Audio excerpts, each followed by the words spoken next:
Hey everyone, welcome back. Today we're going to do a deep dive on B2B payments.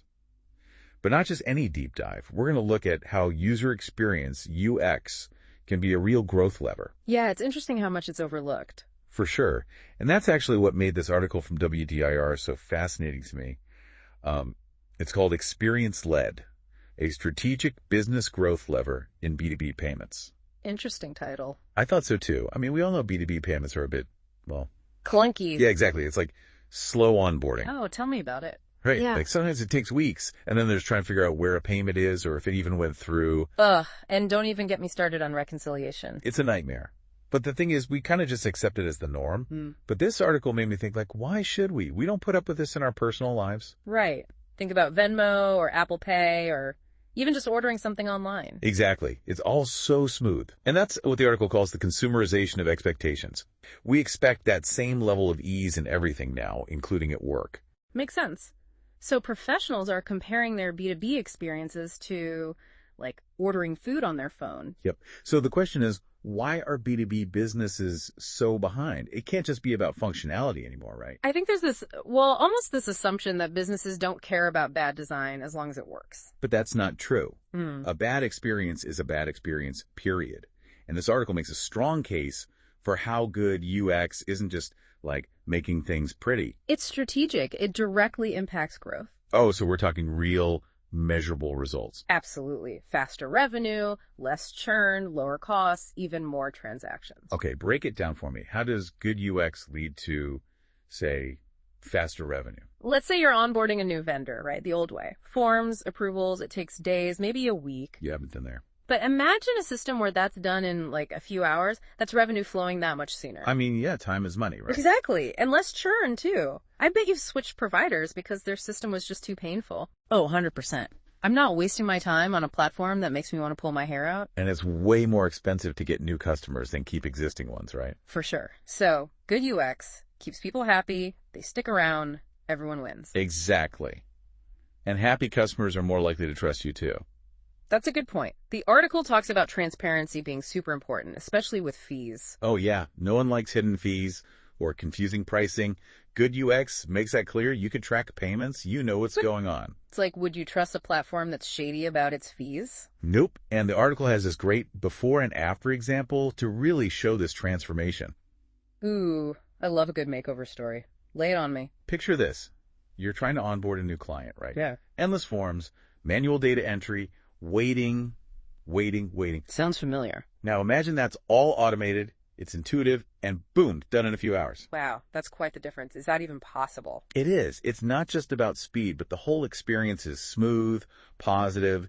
It sets the tone for the relationship. So it's like good UX has this ripple effect. Like it impacts customer satisfaction, but also efficiency, even how people see the brand. Precisely. But of course, we need to measure this, right? Not just good vibes. You read my mind. What kind of metrics should we be looking at? The article highlights a few. Time to first transaction, or TTFT for one.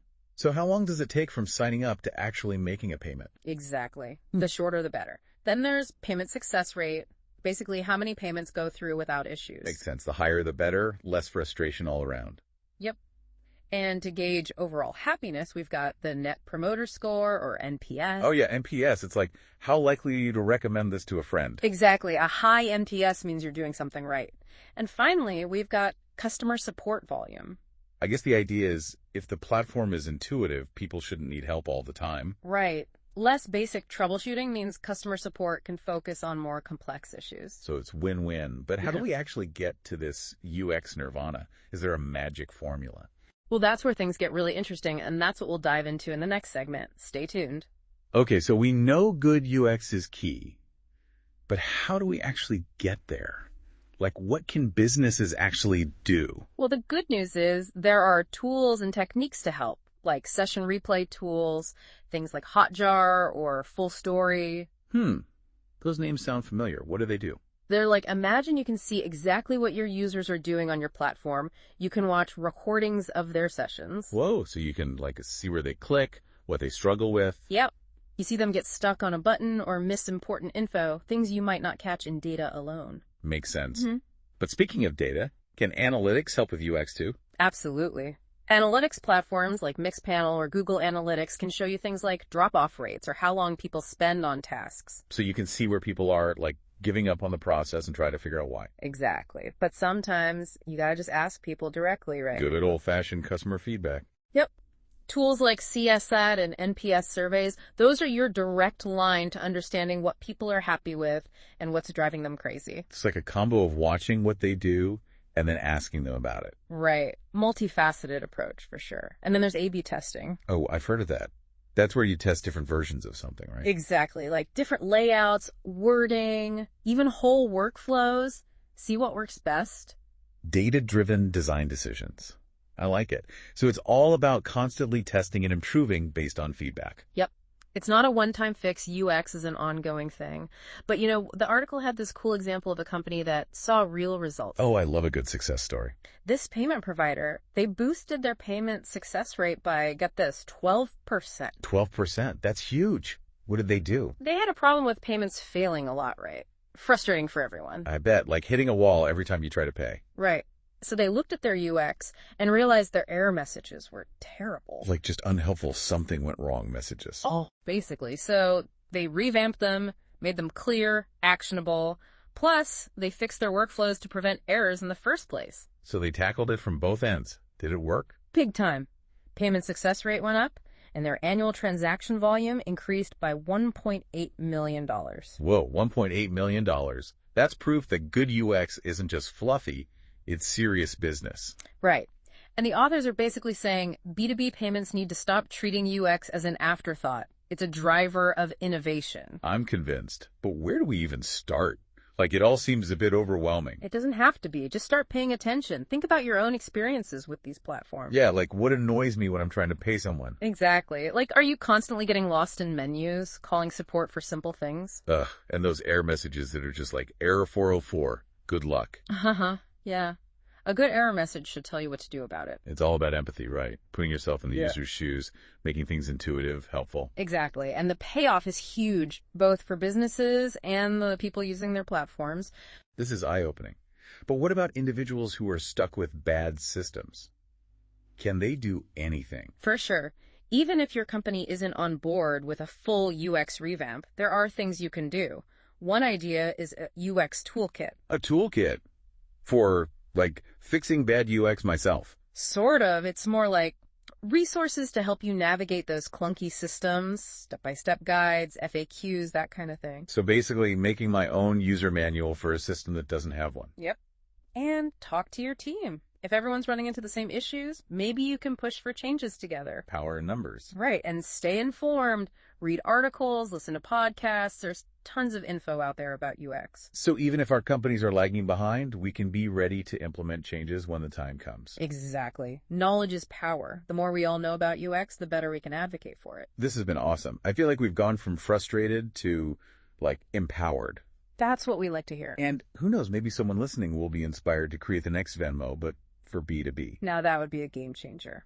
All right. Well, I think that's a wrap for today. Thanks to all our listeners for joining us on this deep dive into B2B payments and the power of UX. It's been a pleasure. And remember, don't settle for clunky systems. Demand better. Good UX is good for everyone. We'll be back next time with another deep dive. Until then, keep diving deep.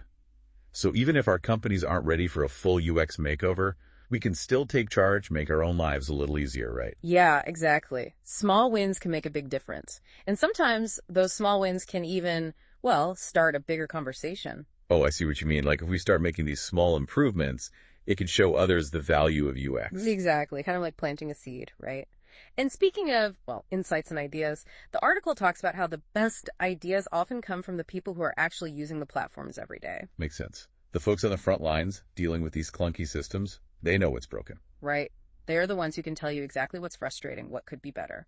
So if you're listening and you have an idea, don't be shy. Speak up. Love it. We all have the power to make a difference. But what about those of us who feel stuck? Like, our company just isn't on board with UX. What then?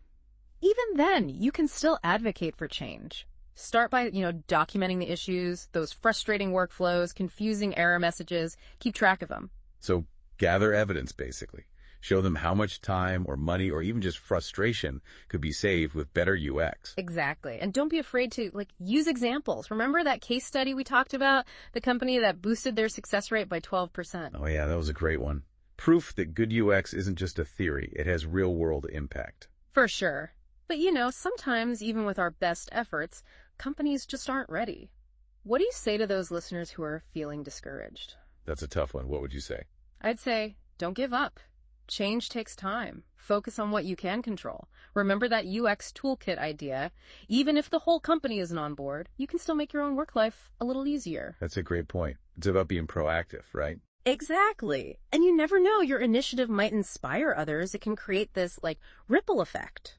I love that. A ripple effect of positive change, all because someone decided to take charge of their own experience. Right. Because at the end of the day, good UX is good for everyone. The employees, the customers, even the companies themselves. Wow, this has been quite the journey. We started out feeling frustrated, but now I feel, empowered. Glad to hear it. That's the goal, right? It really is. We've learned that UX isn't just some fancy buzzword. It's a key part of business success.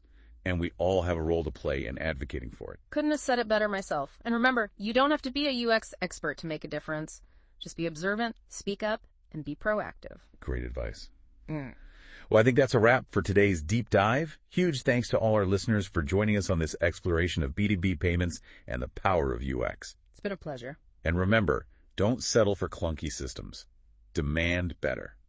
We'll be back next time with another deep dive. But until then, keep diving deep.